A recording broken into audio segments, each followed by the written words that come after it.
Matrix is a system, Neo. That system is full of degenerates. When you're inside, you look around, what do you see? Businessmen, teachers, lawyers, carpenters, the very minds of the people we are trying to save. But until we do, these people are still a part of the woke system, and that makes them our enemy. You have to understand, most of these people are not ready to pick up a biology textbook. And many of them are so inert, so hopelessly dependent on their pronouns that they will fight to protect it. Were you listening to me, Neo? Or were you looking at the dude in the red dress? A dude? Look again. Who is it?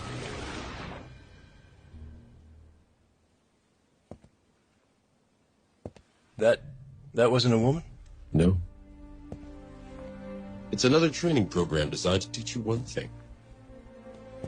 If you are not one of us, you might marry one of them. What are they?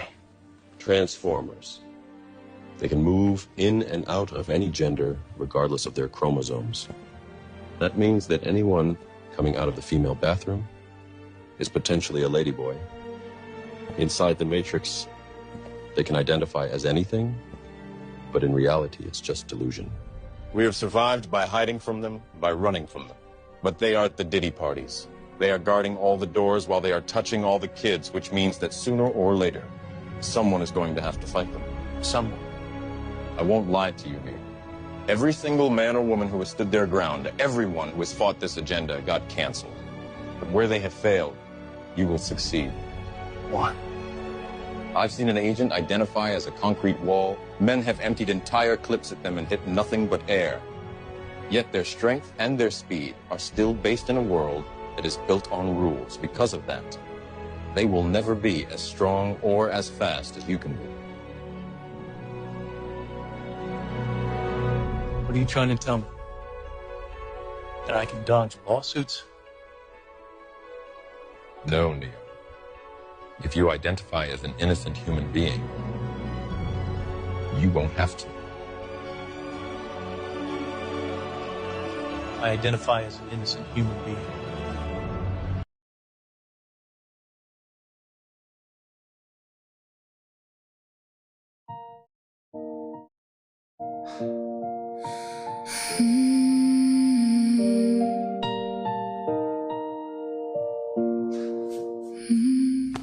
Hi, I'm Stephen McLaughlin with the Southern Poverty Law Center. Every day, hundreds of racists want to spread hate in their communities, but they are an increasingly marginalized group. Without funding, they are often unable to continue their important work, the work of being racist.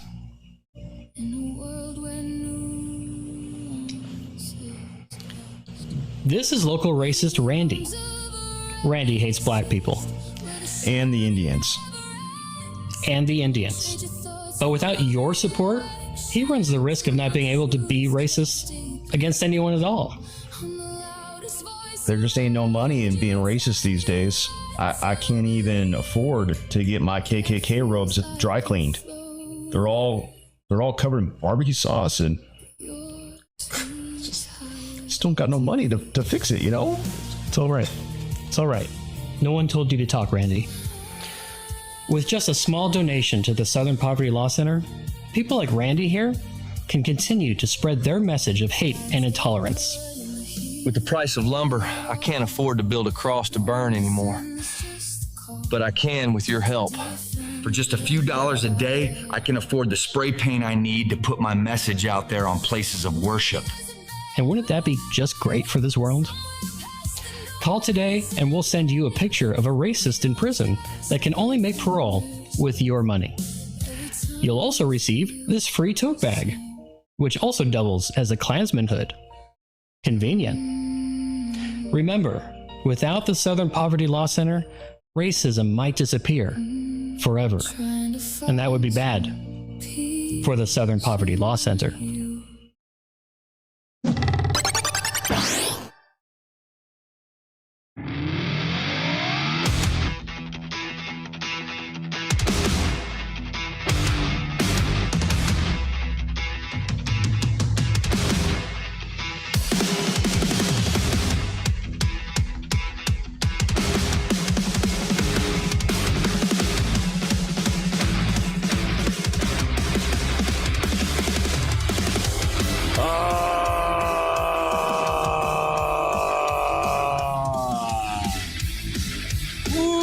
Welcome in, ladies and gentlemen.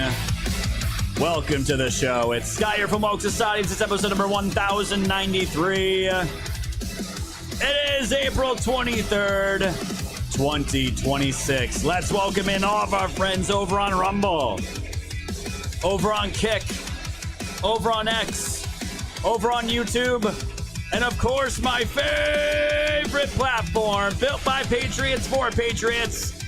Let's see all the R's down the chats over on pilled.net. Welcome in, guys. Welcome into the show.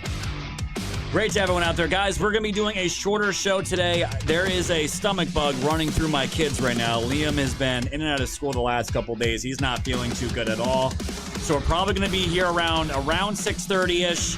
And we're gonna call it a night. We're gotta bring the big dude to the doctor tomorrow. But either way, guys, we're not gonna do a news blitz tonight. We're gonna jump right into the happenings after the intro and talk about everything that's going on. Updates on with Iran, everything going on with some moves within the administration, what's going on with Promethean action, and more importantly, what's coming with the new Fed, with the new economy, and the SPLC color revolution, guys. We're gonna get some threads and call it a night. So thank you all for being here as per usual. Smash the red pill, keep the gold pills flowing, and the stickers flying. Please give my mods all kinds of love, all kinds of stuff. Yeah, we sent him to school.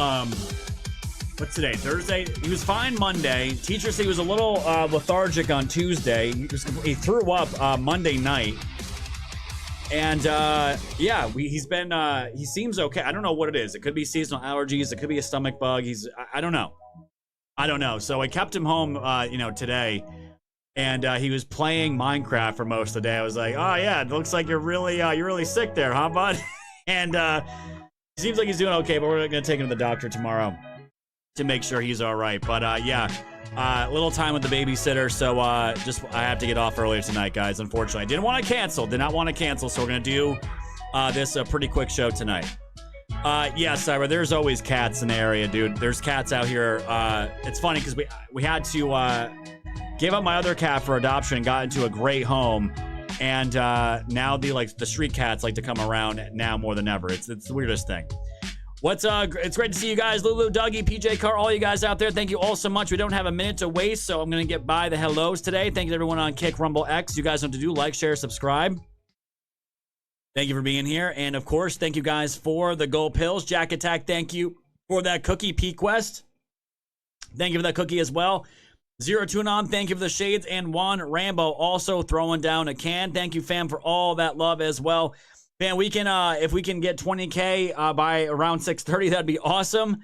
I know it's kind of a blitz for the show today, but 20K is still that daily goal. Hopefully we can hit that tonight by 6:30, guys. Thank you all for being here. We have a lot to cover in a short amount of time. So, guys, I don't want to waste another minute. I'm going to play the intro, and we're going to dive into everything latest with Iran.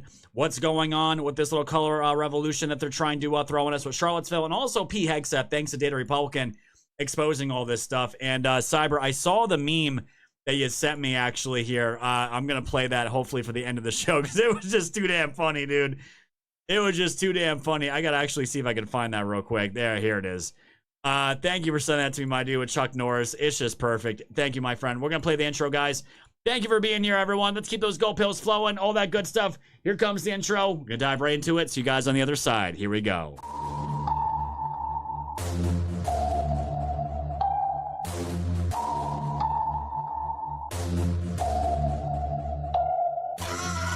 Society's fan, you know it's time to go. Grab your popcorn, sit back now, enjoy the show. Severe and non on the mic, so come on, enjoy the flow.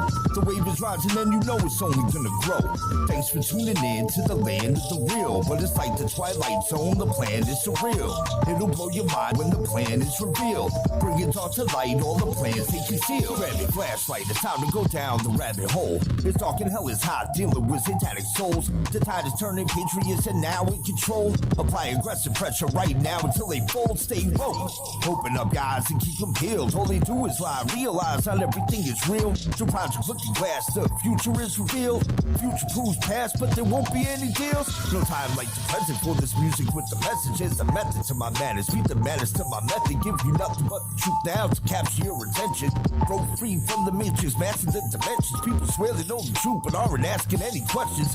Confirmation bias, so they pass on interventions. For those who know the truth, but they pass it just to mention. Of anything you might say, the passes their defenses. Wake up, and don't you dare go back to sleep. Always keep one eye open for demons on the creep. Once you turn into a wolf, you won't ever be a sheep. A worldwide awakening, so now run and tell your peace. Wolf Society's fam, you know it's time to go. Grab your popcorn, sit back now, enjoy the show. Severe and non on the mic, so come on, enjoy the flow. The wave is rising and you know it's only gonna grow.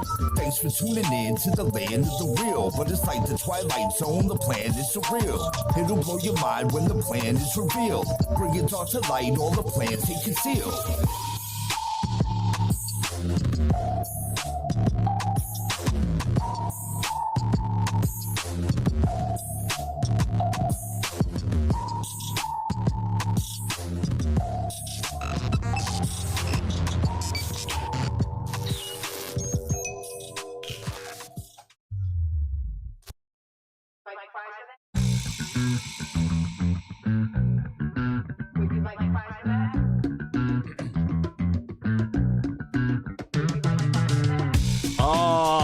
Welcome in, ladies and gentlemen. Welcome to the show.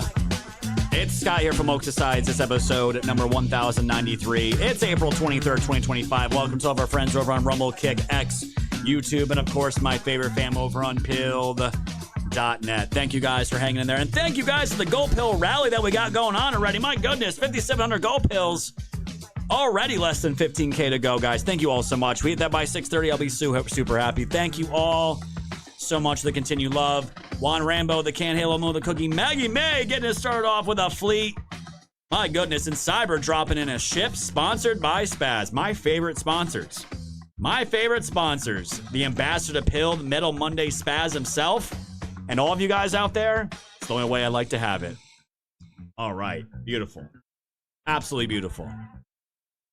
All right.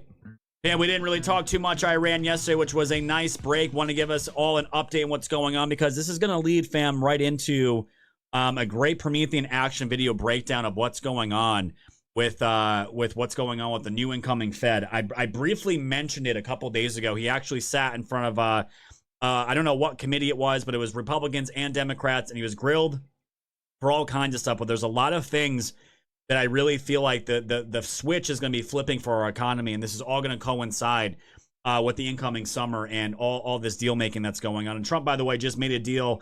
I think he just extended a 3-week ceasefire going on with Israel and Lebanon.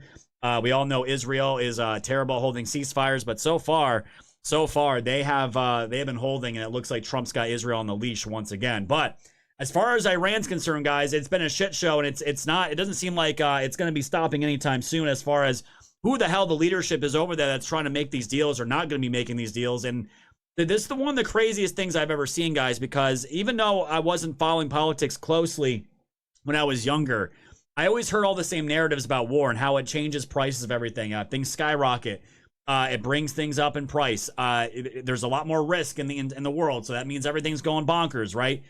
I've never seen a conflict where the stock market had to kind of feel its way out with what Trump was doing with Iran. It sends prices skyrocketing, inflation's going to go up. All this doomer talk going on with the stock market, and it seems like the stock market and the markets in general they are accepting that what's happening in Iran right now is all controlled chaos, and they're not freaking out anymore, despite this is ongoing. And maybe because bombs are dropping in the moment, that could be why. But I have a feeling, guys, of this funny feeling that if bombs do drop again, nothing's really going to change too much. And I've been watching this closely now for weeks, just like everyone else has. And it doesn't seem like anything's going to be going out of control anytime soon. And Trump's been saying it. Why I made the thumbnail of this today. TikTok, Iran, you're on the clock, because no matter what you do, it doesn't matter.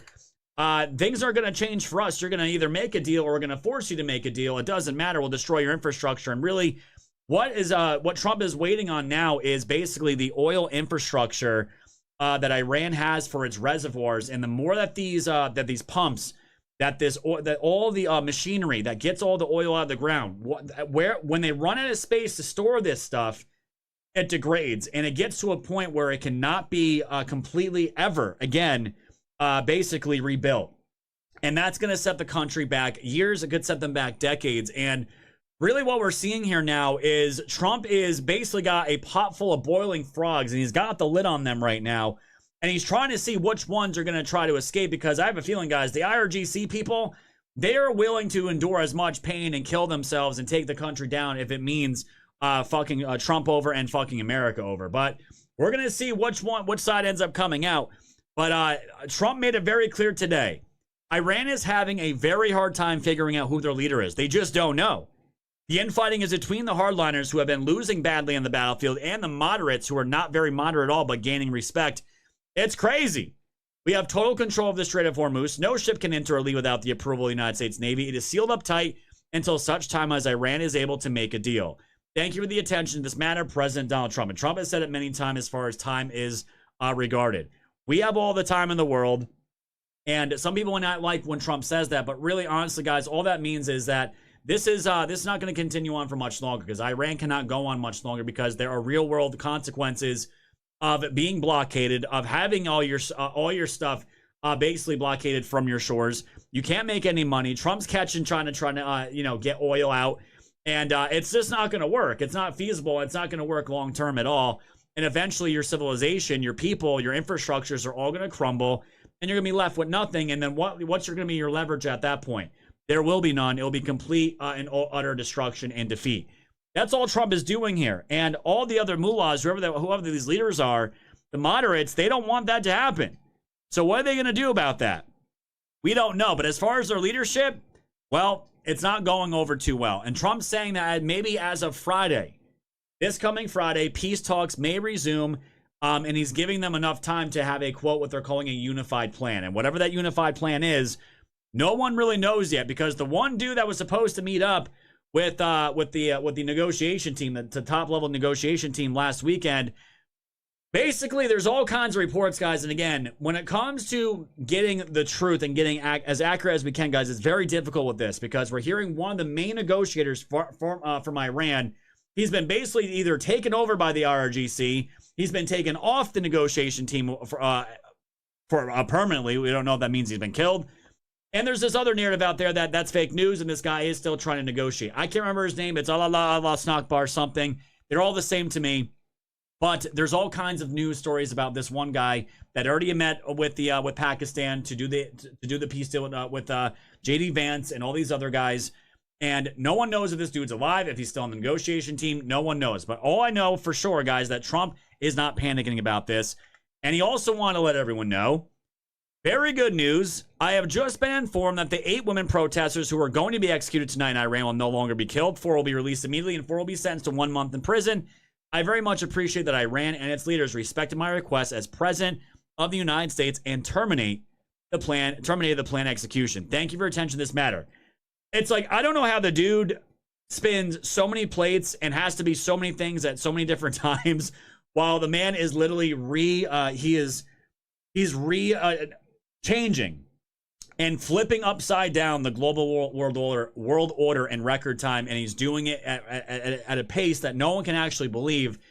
All the media can do is try to destroy Trump every day with these ridiculous narratives, and it's not going anywhere. And he's also saving women in Iran from getting killed. It's absolutely crazy. But Trump is being dead serious about certain things, though, about these ships that are trying to get through or claiming they got through, and it's all nonsense. And guys, the one account I've warned you about many times before, Mario Nawfal is all about engagement on X. The dude plays both sides of the fence as far as Iran and everything going on with the United States with Trump. He goes one day from being Netanyahu controls Trump to Trump controls Netanyahu. This was a complete mistake and defeat for America. Then the next day he'll say Iran's losing. Trump is really ballsy in the moves that he made. Absolute dog shit account. And he lives on X. He gets all his income from X from pushing slop. And he was one of the main accounts that put out that there were ships getting in and out of the blockade. I'm just like, that doesn't seem right. That just does not seem like it's going to calculate, because we have seen videos So many videos of our Navy boarding ships, firing warning shots at ships. And why are these cargo ships going to chance that? Millions of dollars worth of cargo. And not only that, their ships, some of them are probably worth billions of dollars for carrying these things. Are they going to, you honestly think that these ships are going to tango with the United States Navy that can sink them to the bottom of the ocean if they're if they have the balls to try to cross the strait? It doesn't make any sense to me. It's pure propaganda to me at this point. And apparently to Trump, well, if you do try to cross the strait, there's going to be major problems. He says, I've ordered the United States Navy to shoot and kill any boat. Small boats, though they may be. Their naval ships are all 159 of them. The number keeps going up. At the bottom of the sea, that is putting mines in the waters of the Strait of Hormuz. There is to be no hesitation. Additionally, our minesweepers are clearing the strait right now. I'm hereby ordering that activity to continue, but at tripled up level. Thank you for your attention to this matter. And that, fam, was the order given by Trump today that if you see these ships and they're not going to listen, if they're going to try to go through the blockade, blow them the fuck up, put them at the bottom of the ocean, and that's going to be that. And on top of all that, they are trying to clean up the mines with the minesweepers that they're actively doing with underwater drones, and that is going to be taking care of that. And they're all trying, again, Trump's trying to do this at record speed. And why, again, I made the thumbnail, the clock. He said the clock is ticking. For those people, fewer in number now than ever before, that are reading the failing New York Times or watching fake news CNN, that think that I'm, quote, anxious to end the war, if you would even call it that, with Iran, please be advised I am possibly the least pressured person ever to be in this position. I have all the time in the world, but Iran doesn't. The clock is ticking. The reason some of the media is doing so poorly with subscribers and viewers because they no longer have credibility. Iran's Navy is lying at the bottom of the sea. Their Air Force demolished. Their anti-aircraft and radar weaponry is gone. Their leaders are no longer with us. The blockade is airtight and strong, and from there, it only gets worse. Time is not on their side. A deal will only be made when it's appropriate and good for the United States of America, our allies, and in fact, the rest of the world. That's the thing, guys. There is no pressure here. And the markets are proving it. Our gas price is still high. Yes, there's no doubt about it. There's absolutely zero doubt about that, but they're not continuing to climb. That's the key here. In fact, they have dropped, I think out here, like I said, at least almost 40 cents they have dropped. It hit $4.35 a couple weeks ago. It is down to $3.90, around $4 where I am in northeastern PA. That's still really high, but it's lower than what it was, and it doesn't seem like it's going to go up anytime soon, as long as there's no missiles dropping, which we're going to see how that plays out. There's a lot that's going to probably happen between tomorrow and next Monday, but we'll see. But some people have come up to me, guys, and messaged me, and they're like, what the hell is going on, Scott? I'm so confused. Is this market manipulation? What the hell is going on here? And I thought this was a great post here from Ida Tehran. If Trump's approach to Iran conflict seems confusing, this perspective might help. Trump views himself as the architect of a new global order where America is secure, prosperous, and no longer carries the burden of being the world's policeman. Believes lasting and low-cost security is achieved when strong, self-reliant partners take responsibility for their own regions based on mutual interest rather than dependency or control. The current global order, shaped by populist left-leaning governments and great power competition, has led to a form of soft colonialism, keeping nations dependent to exploit their resources while destabilizing rivals. Iran is one of the most critical points in the world due to its strategic location, energy resources, and regional influence.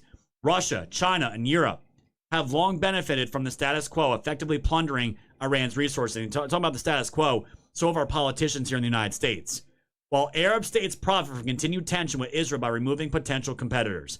And for the Iranian people, the current regime is a disaster. Yet for much of the world, the status quo serves their interest. Trump's vision upends this arrangement. Again, this is all about rearranging the global order and flipping it upside down. He seeks a genuine win-win outcome, a controlled and stable transition in Iran that removes the threat with minimal long-term damage to the country itself. He has the military power to destroy the regime rapidly and brutally if he chose to, but he is deliberately pursuing a slower, more measured path with strategic patience. His goal is not just regime change, but to enable a stronger, more stable, and productive Iran to emerge, one that can stand on its own and contribute to a new, balanced global order. This is not hesitation, it's not weakness, it's long-term strategic thinking. Be patient and trust the process. And the guys, that's where I've been with this. The trust the plan has warped into trust the process. And trusting the process is very simple. Don't bet against Trump because you always lose. That, to me, in a nutshell, is trusting the process.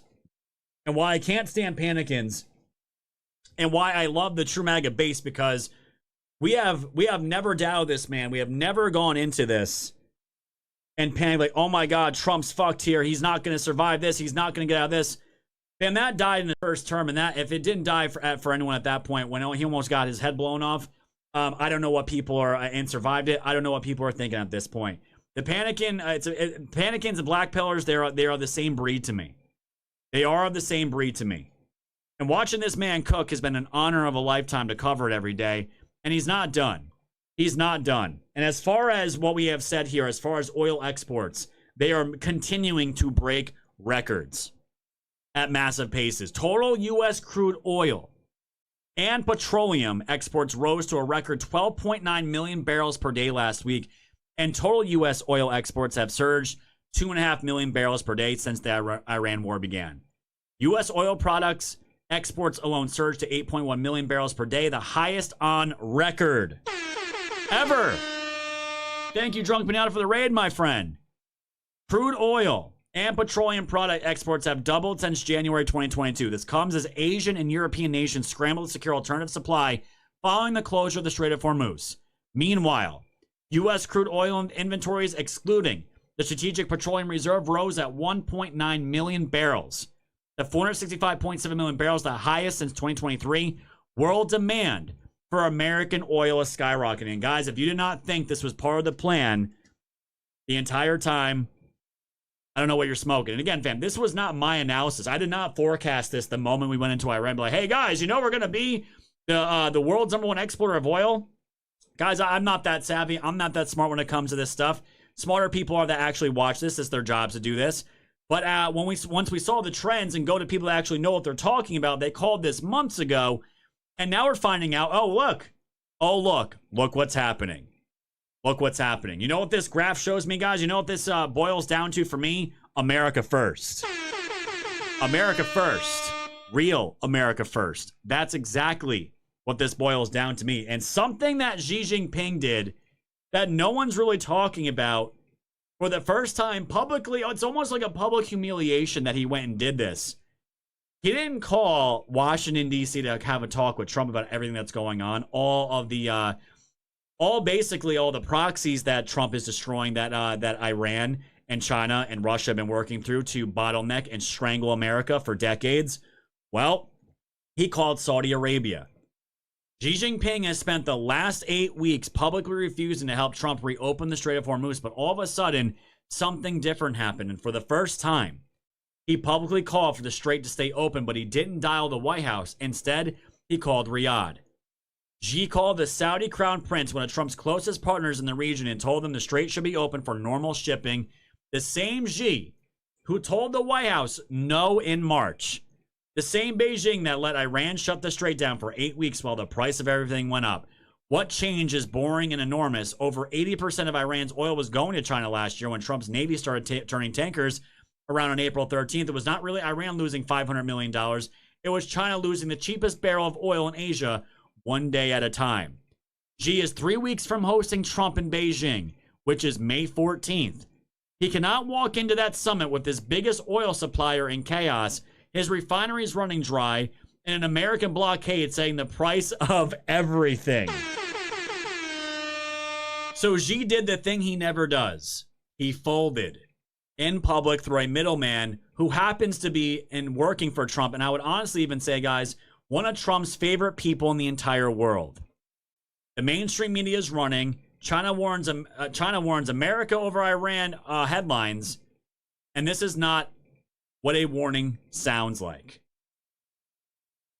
This is real damage, guys. This is real world damage. And it's not going to end anytime soon because, again, when Trump says we have all the time in the world and he's referencing Iran, it's not just Iran. It is everyone that relied on Iran and was fucking America over and our dominance and our U.S. dollar over for years and years and years. And Trump knew how this system worked before he was even in politics. He called this stuff out for decades, guys.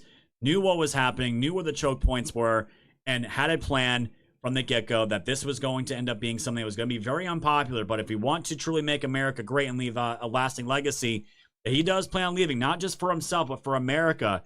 This had to be done. This is the way it needed to be done. And I'm all for it, guys. Is it working? It's working. Look at our oil exports. Look at the stock market. They're not panicking. They're not freaking out. And the funny thing about this is that you have all these other countries, the quote NATO countries, European unions, all these douchebag fake allies that hopefully we're going to be done with in the near future. They're all leading their little brigade to the Strait of Hormuz now that everything's calmed down, now that everything's quiet. And once the UK and France, because apparently the United Kingdom and France are going to be leading this thing, which I find absolutely hilarious, it's going to be even harder for any of these ships to try to get through. And it will be a true blockade. And Iran's going to be they're going to be strangled even more than they already are. It's a ticking time bomb. And it's really up to Iran with what they want to do with their future. What will they do? And I thought this is a great breakdown here, guys. And we're going to move on to a different topic right after this because I want to talk about Hegseth and this little coup they've been trying to carry out with Hegseth because it does tie into all this and Iran and everything else. Because, again, American exceptionalism is America first, and it always will be. And I think that notion was rotted out of Americans' minds for a very long time to basically pussify the nation and pussify loving our country and going in and taking out bad guys and being the strong superpower that we always have been, and Trump tapping back into that. It's reawakened that, not just myself, but so many people, guys, that I know in real life, all you guys out there. This is the ramifications of Trump getting the mandate and winning in 2024. And it's not ending anytime soon. This is a great breakdown, guys. The end game and the final warning to Iran. Let's take a listen. Iran put their head right into a noose. They said, we're going to shut down the Strait of Hormuz, and only us can determine who gets in and who gets out, and they have to be pro-Iranian. And we're not going to let Gulf states sell oil. Ha, ha, ha. And everybody said, oh, that was brilliant. The left went crazy. He was delighted. Oh, my gosh. The Pentagon was caught unprepared. The Pentagon had been preparing that for 50 years. Under Reagan, they opened it. They know how to do it. So all that Trump said is, that's a good idea. Shut down the strait and let in the good guys and stop the bad guys. But your bad guys are our good guys, and your good guys are our bad guys. So we're going to take a page out of your book, and we're not going to let in anybody anywhere near Iran.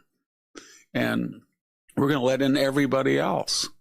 And the difference between the strategies is not just that we flipped it, but you have no wherewithal. PT boats and a bunch of mines won't stop us. But we have a huge fleet, and that will stop you from stopping us. And if you decide that you want to send the remnants of your missiles into the Gulf or Israel or at our fleet, go ahead, because we haven't even decided to hit dual-use targets yet. We're not like Barack Obama in Libya and taking out television stations and ports. We're not like Bill Clinton in Serbia that destroyed every bridge on the Danube and took out their grid of 1.5 million people. We're not Harry Truman that destroyed all the hydroelectric plants in North Korea. We let you off easy. Well, it doesn't mean there's not an American tradition of hitting dual-use targets. So we're going to hit your electrical and put you in darkness. And we're going to hit Carbine or take it. We'll either take the oil and rob it from you or take it. And what was the result of all that in the last 48 hours? Ships are coming in that we let, and ships are not coming in that we don't let. And economists at the major research universities in Europe, the United States, have now flipped on a dime, and they're actually looking in empirical fashion at last at what this means. And the ranges are absolutely stunning. $400 million and more per day lost economically to Iran, whether that's lack of oil sales or petrochemical sales or lack of key imported mechanical goods, electrical goods that keep their infrastructure running, or food.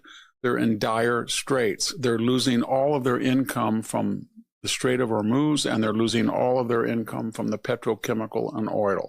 And they were broke to begin with, and they can't do anything about it because Trump did it sequentially. Military first, chance of negotiation second, put the boot on the neck third. So what is going to happen now? See two things. possibly 3. They may decide they want to go down in a blaze of glory and empty their arsenal of remnant ballistic missiles and drones. If they do that, they will be in darkness, and they will have no oil for the next 10 years. So that we'll see if there's saner heads among them. Number 2, they have a choice to agree to negotiations, and this time they're not going to have every click saying 15 here and 10 demands here. And no, they're just going to have 10. And if they don't abide by them, the United States can force them to abide by them. Or they can just simply give up. Give up. No demands, nothing. Just say, we're done. And they're going to have and what I meant by give up is the regime gives up. I don't know if it's going to be immediate, but the people take over. All of those are favorable results for us.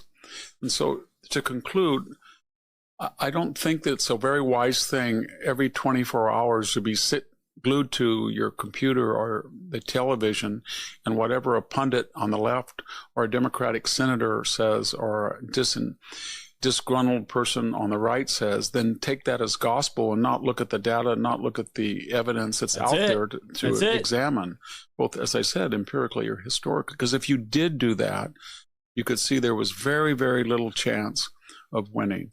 There's only one last caveat. Iran is ruined militarily, and it's going to be ruined economically if it doesn't give in. And they're now going to negotiate on with a different attitude. If you believe that they will abide by a demand that we've given them, no nuclear material for 20 years, whatever it is, then you have to believe that they will never break their word. I don't think they've ever kept their word. And number 2, that there will be a president someday like Kamala Harris, Gavin Newsom, Pete Buttigieg, Cory Booker, and people of that caliber and mindset would enforce every one of those negotiated demands. And I don't think they will ever tell the truth or honor any of their commitments. And I don't think that the next left-wing or Democratic president would ever force them to, which means we better get them to surrender unconditionally or face economic ruin, which will usher in a regime change.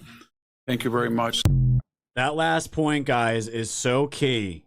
And if you don't think Donald Trump knows that, because that was one of my thoughts with all this, is that you cannot leave this job 99% complete. It has to be 100% complete, because, guys, if things go the way we don't want them, you know, we're gonna have a Democrat president at some point down the road, an extremist down the road, a communist down the road. You think they're gonna care about any of this? No, they're going to team up with whatever is left over from that regime if it's not taken care of, and carry on and let them rebuild. That is why Trump says, I am not under pressure. This needs to be done 100%, and we will ensure that it's done 100%. The military is not going anywhere, guys. The military is going to be out there for a while. And it's just once the peace negotiation's done, that's when everything in the markets is going to drop down. Real quick, guys, we're going to move on here. I saw this breaking news from the DOJ. Bill Mulligan dropped this. DOJ announces it has arrested a U.S. Special Forces soldier who took part in the raid that captured Venezuela dictator Nicolas Maduro after the soldier allegedly pocketed $400,000 by betting more than $30,000 on Maduro's removal on Polymarket. His name is Gannon Ken Van Dyke. So this Special Forces soldier put a $30,000 bet on Polymarket that Maduro was going to get captured within a certain time frame. He's obviously on the team. And cashed in at $400,000, which he's not. He's going to lose all that, lose everything. And his career and probably life is probably forever ruined now because he's a fucking idiot. What a dumbass, dude. What a dumbass. Oh, man. People are crazy, dude. Why would you do that? Why would you do that? And as far as Iran's concerned, guys, the only thing that's left at this point, I mean, what are they going to say? Is this all they have left to say to Trump? آقای دکتر صحبتایی از آتش بس میشه. نظر شما در رابطه با آتش بس و بستن تنگه هرمز توسط ایران چیه؟ Duk Allah, Muhammad Jihad. Bagala, Muhammad Jihad. Bagala, Muhammad Jihad. Duk Muhammad Jihad. Muhammad Jihad. I like balls. Fuck yeah!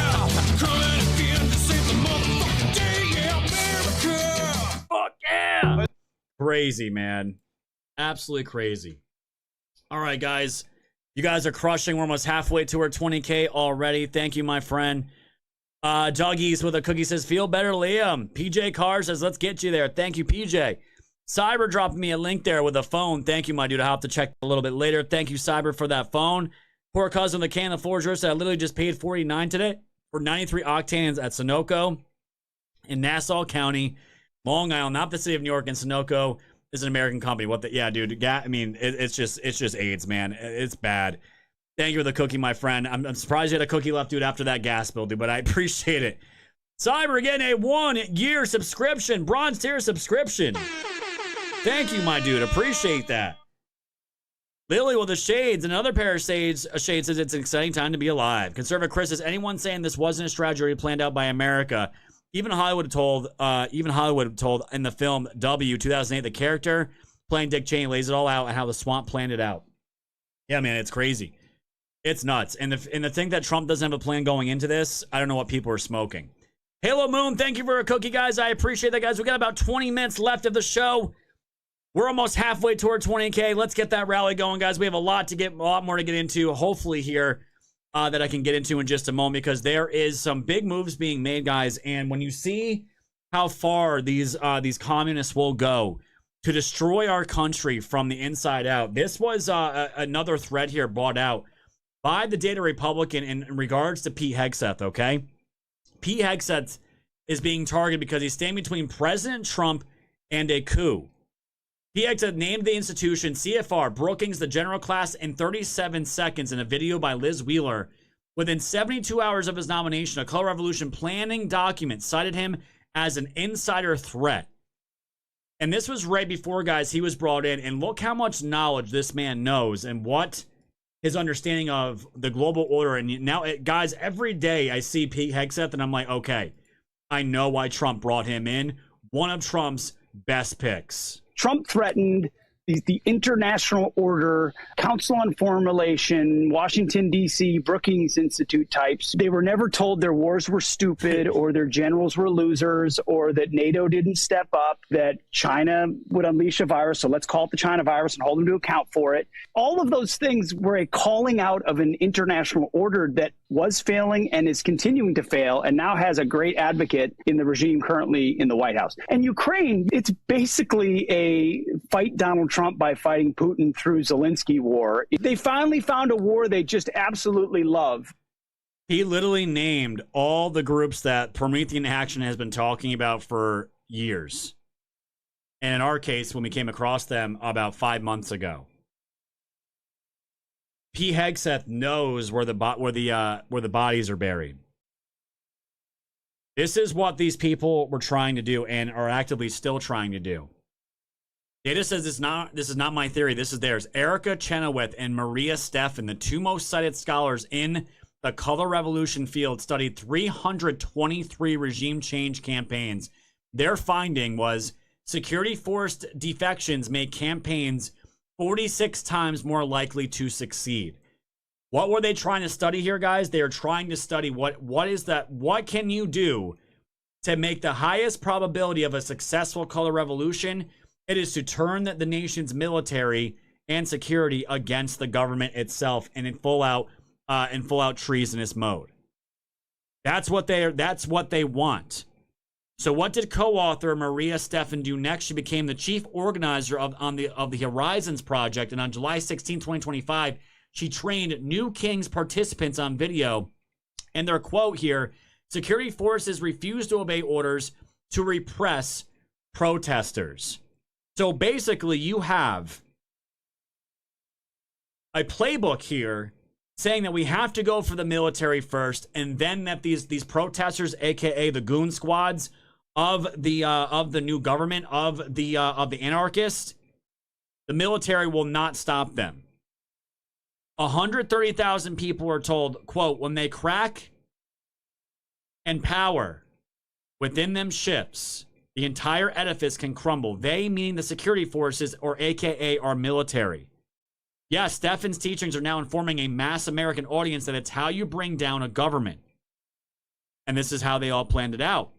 It gets worse by Hardy Merriman, Gene Strub's personal assistant, co-author of the Canvas Regime Change Field Manual, used in 50 plus countries. Guys, they have a regime change field manual. And this one in particular, used in 50 plus countries, wrote a domestic version. It says, those who serve in government institutions swear an oath to uphold the Constitution. They don't swear allegiance to the president himself. Do you guys see how dangerous that is? The word magic in that one sentence could be a kryptonite to this country if it was ever actually acted upon. Those who serve in government institutions swear an oath to uphold the Constitution. They don't swear allegiance to the president himself. And now do you see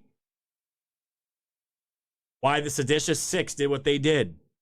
There is no loyalty to the president. The president doesn't matter to these people. None of that matters. Your allegiance to the Constitution. If Trump is putting out unconstitutional orders, you bypass him and you swear your oath to your Constitution, right? You God-fearing, loving Americans, right? That's your whole edifice. That's your whole foundation, right? Evil. It then teaches them how, the military, how to defect, call in sick, work slowly, ignore orders, leak to the media. Now, when you look at their own planning document, it says about Hegseth, the Democracy Playbook 2025, the same document that teaches dealing with security forces and color revolution case studies, cites this in footnote 49.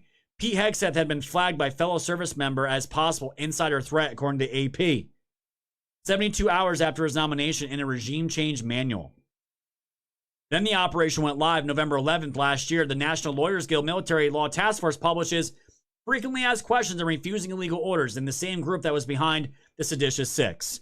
Talking about war crimes, talking about Pete Hegseth being drunk, that he beats women. You go down the list, right?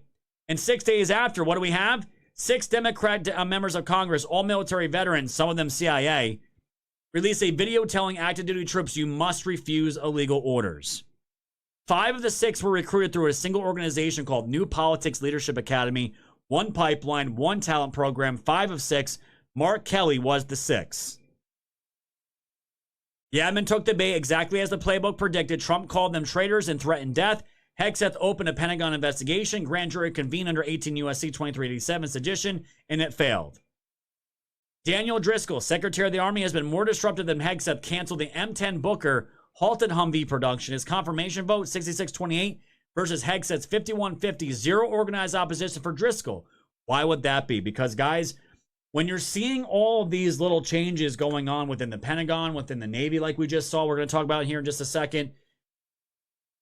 If you don't think that you have these communists ingrained in some of the highest, most powerful positions within the military, the Pentagon, and our government, you're out of your mind. And they don't openly have to come out and be completely out in the open as far as their disregard for Trump. All they have to do, and it's kind of like what the judge has been doing with throwing out lawsuits and trying to stop Trump little by little, it is all about running the clock. And it just says here, you don't have to be out in the open about it.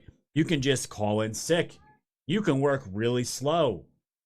You can be somewhat defiant. You don't have to have any urgency.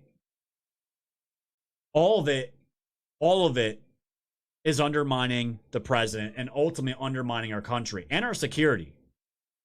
And this is what these people were doing. Absolutely insane. It's crazy. The Color Revolution playbook has one tool for security forces: social pressure through professional networks to induce defection. Driscoll is embedded in those networks. He can be pulled away. Hegseth isn't. He was never attached. The system can't co-opt him.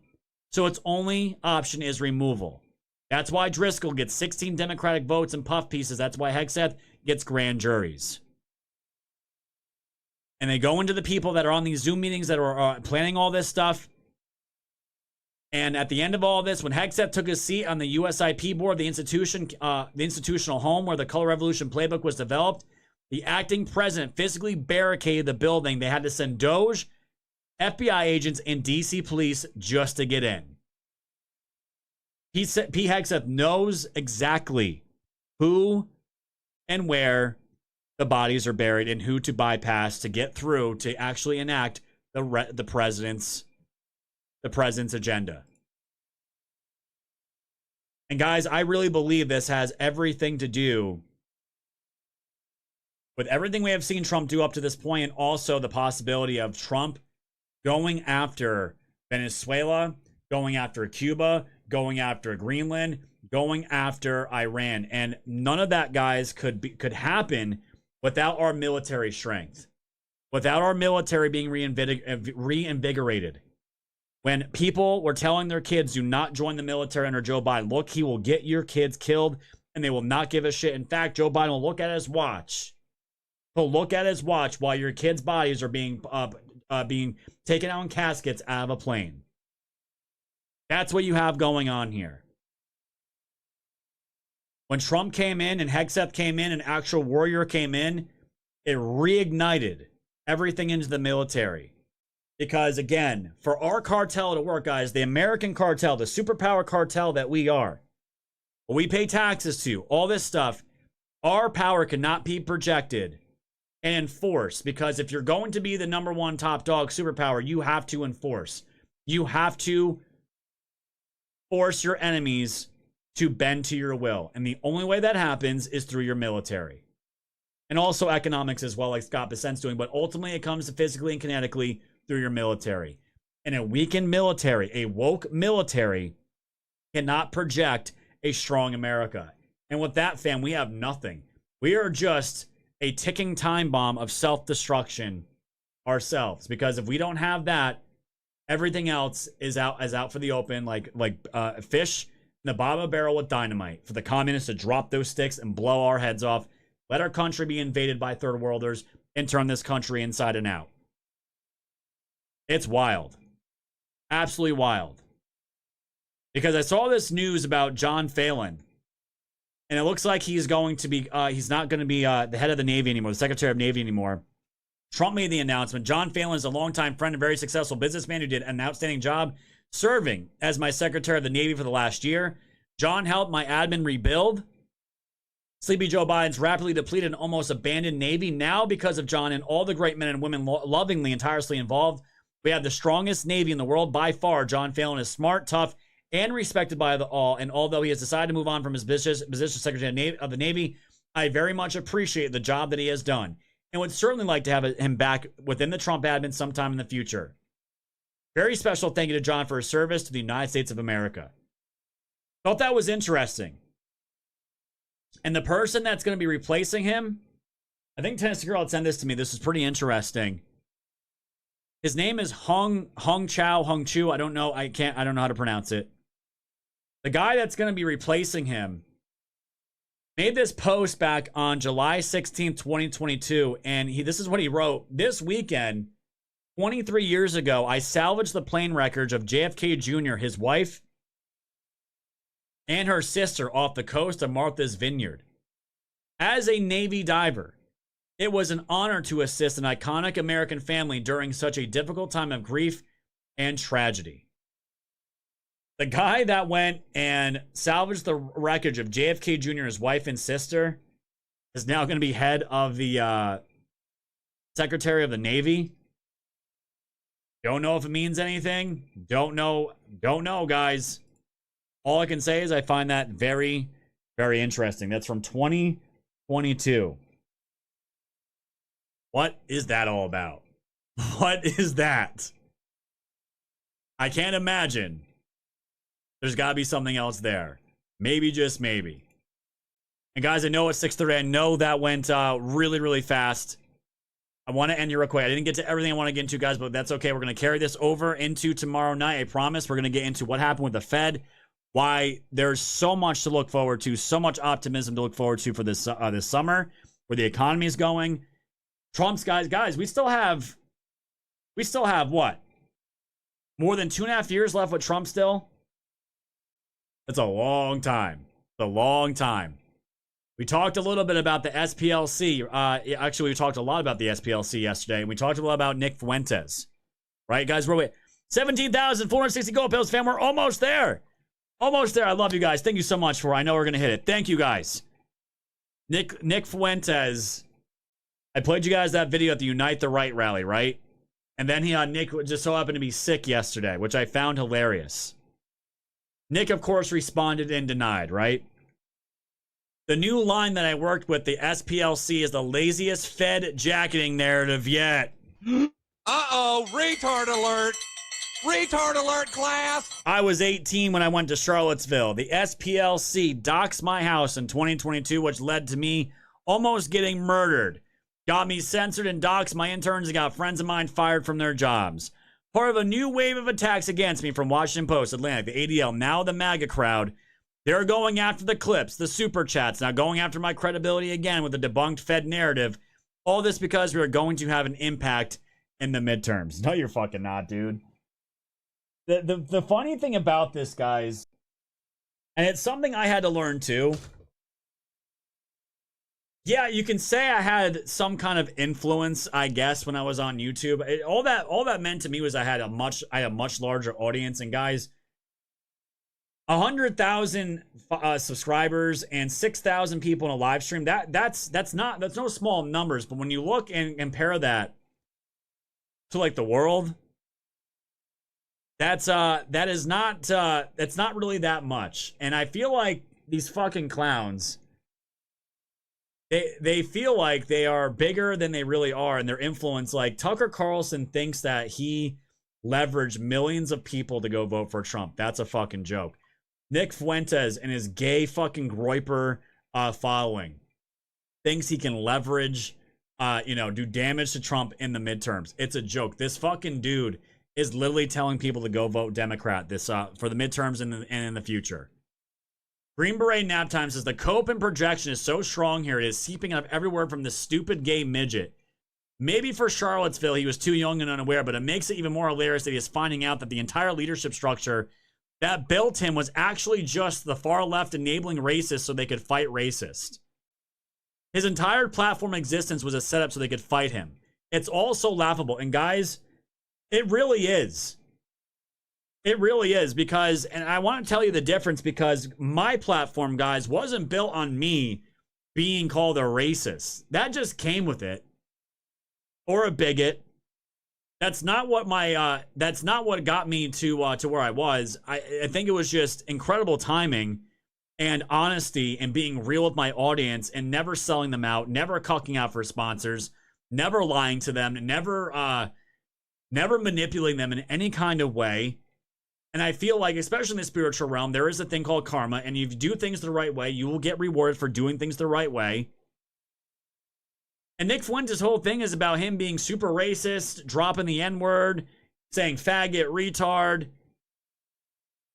And people like the SPLC that targeted him and propped these people up, it was all being funded by left-wing money. And I would love to ask Nick, like, do you not understand, like, these people actually helped you? Like, do you not understand they helped build you? And knowing that fact is incredible, because, guys, I can't even say that Media Matters helped my channel in any kind of way. They destroyed it. They destroyed it by going after my income revenues. I didn't get bigger because of Media Matters. I got some more credibility, but I didn't get bigger from it. It's fucking hilarious. He wasn't almost murdered. If his friends got fired, it's because they were associated with and promoted a little Nazi racist like him. They have no power at the polls. None of this gay little incel idiots will even vote. They're too busy streaming gay porn and reading Hitler's manifesto. He gets attacked because he's a racist piece of shit. That's it. That's the reason why. And guys, I really thought, like, for a time that these guys were onto something. Maybe they're tapping into something. It's all fucking AIDS, guys. It's all AIDS. It's so much AIDS. It makes me sick. When I look at Nick now, this is all I can see with Nick now. And I'm sorry, guys, I had to see it, so you have to see it.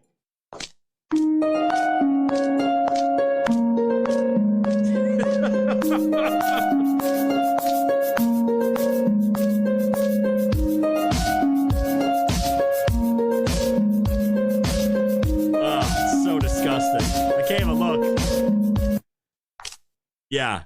Uh-oh. Have fun with that, dude. Alert. Retard alert, class. Have fun with that. You guys, by not voting or voting Democrat, that's really going to hurt Trump and hurt me. Okay, dude. Shut the fuck up, man. Yes, Cyber, I had that one lined up today already, so that worked out. Thank you, my friend. I appreciate that.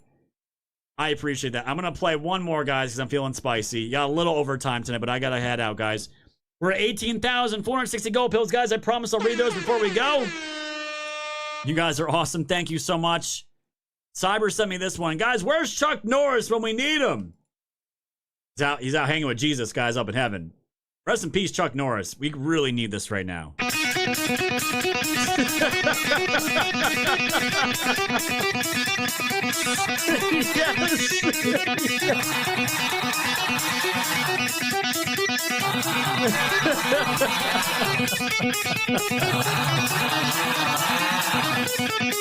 Oh, yeah. Yes.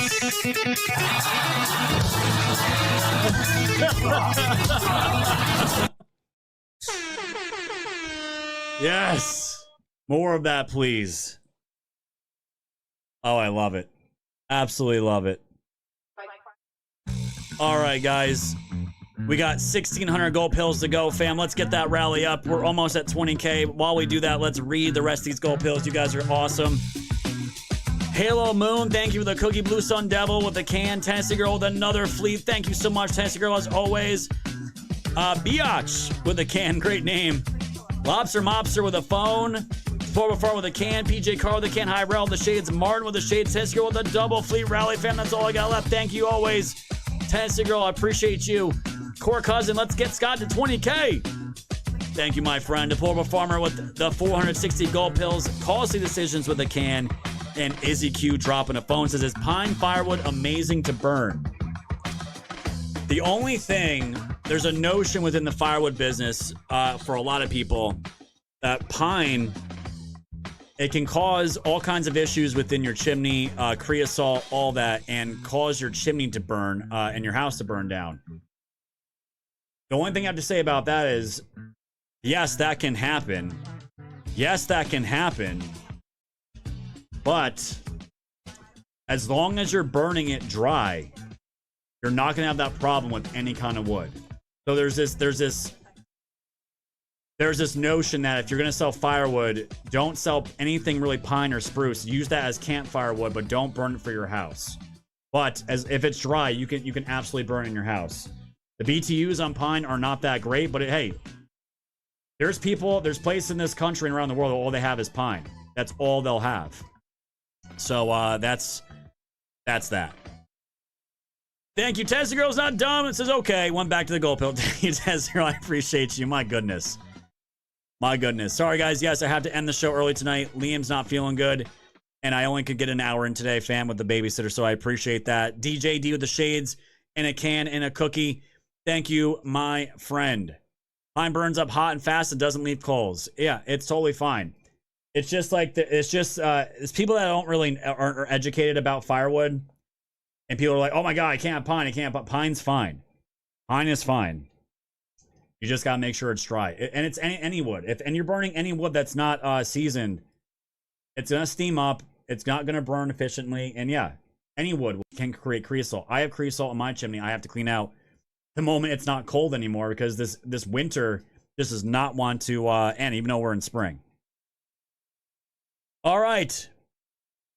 Thank you guys so much. Thank you guys. 21,160 gold pills, fam. You guys did it as always. Let's get the scratching out right now. Guys, we'll be back with a 2-hour show tomorrow. We're going to get into what happened with the Fed, the new Fed chairman coming in. I cannot wait to get into that. There's some big booms with that. And there'll be a lot more news tomorrow, hopefully, in regards to Iran and where we're all going, guys. Where this is all going to go. All right. The Reds raid set up for Pickles. Scratchings released. We're going to get on out of here, guys. You guys crushed it. 21K as always. Guys, I promise we'll be back tomorrow with a full show. It's just today did not work out. I love you all. Thank you all so much. You guys know the deal. If you can't donate, all that has to do, share my links with your friends and family, all the platforms that we've been banned on. Let them know we are the news now. You guys can follow me on Telegram, through social, X, here on Pill.net, at Woke Size for your updates, memes, spicy takes, and everything in between. I will see you guys all tomorrow night for your Mufasa Friday show. Until then, stay safe, stay strong, stay woke. Good night, everybody. Goodbye, friends.